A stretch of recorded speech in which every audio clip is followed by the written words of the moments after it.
Hey guys, how are you doing? So I've got a lot of requests from viewers asking for an amazing white sauce pasta. So here it is, and this is quite an easy recipe to follow, and it comes out absolutely creamy and beautiful with that cheesy white sauce coating the pasta completely. So let's get on to the recipe.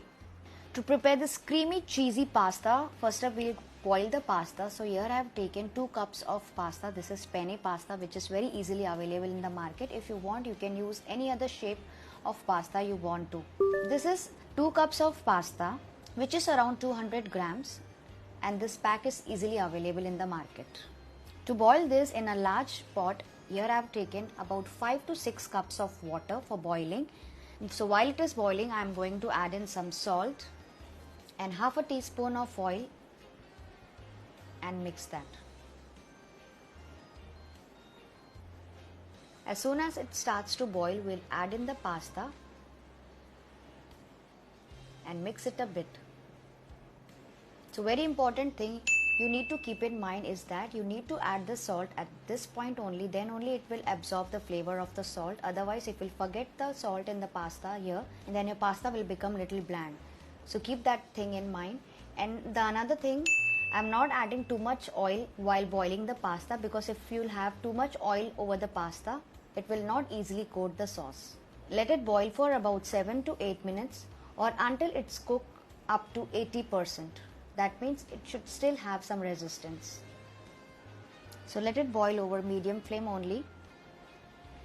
So it's been almost 7 minutes. I'll just remove one pasta and show you. This is how it looks.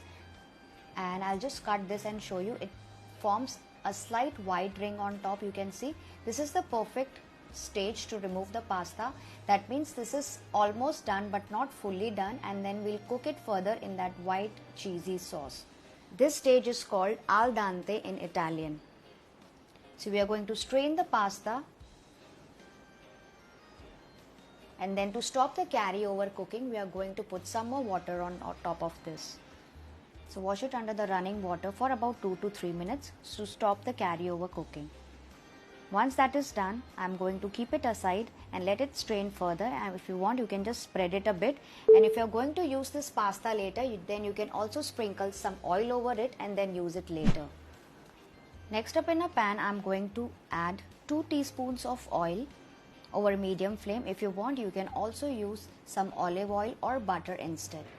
Once that is heated, I am going to add 1 teaspoon of garlic, which is finely chopped, and let it fry for about 30 to 40 seconds or until its rawness goes away.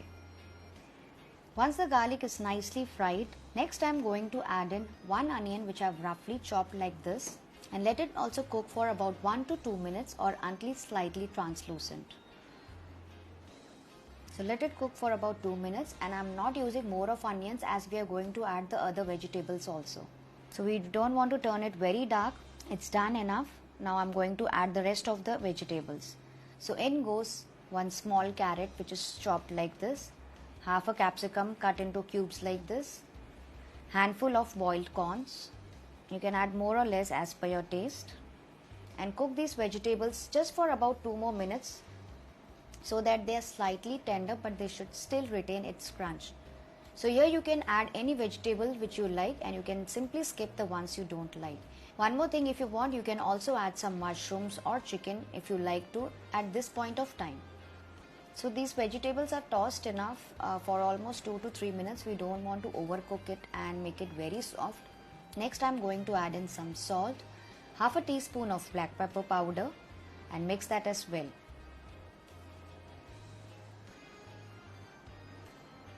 And after that, switch off the flame and we'll keep this aside for now. To prepare the white sauce, in a pan over medium flame, I am going to take 4 tablespoons of butter. Let it heat over medium flame, and to this 4 tablespoons of butter, I am going to add in 4 tablespoons of maida, that is all-purpose flour. So this is the regular salted butter which I am using. If you want, you can also use the unsalted one if you like. And after mixing the maida, keep tossing it over low to medium flame for about 3 to 4 minutes or until the rawness of the maida, that is the all-purpose flour, goes away. And it will also change its color slightly to pale. So keep doing this over low flame only. Keep tossing it. We don't want to turn this very dark. One thing you have to keep in mind is that you have to continuously keep tossing this mixture over low flame only. And one more tip I would like to give you here is that the ratio of the butter and the maida is same in this recipe always. So here I've used 4 tablespoons of butter, and for that I've used 4 tablespoons of maida. This way you'll get the perfect creamy sauce. So after about 4 minutes, I can see the color of the maida has changed to slightly pale. So at this point of time, I'll start adding the milk. So now we'll start adding the milk gradually. I mean, we have to add the milk little at a time and start mixing the mixture. Otherwise, if you'll stop mixing, then it will form lumps in it. So keep mixing it all the while you're adding the milk. So here I'm adding 2 cups of milk for that 4 tablespoons of maida. So keep doing this and mixing it, and soon you'll see the mixture becoming slightly thicker. This is how it looks. And if you want, you can also use a whisk in between to break that lumps if any, so that it comes down to very smooth and creamy base. So after mixing it for about 3 to 4 minutes, you can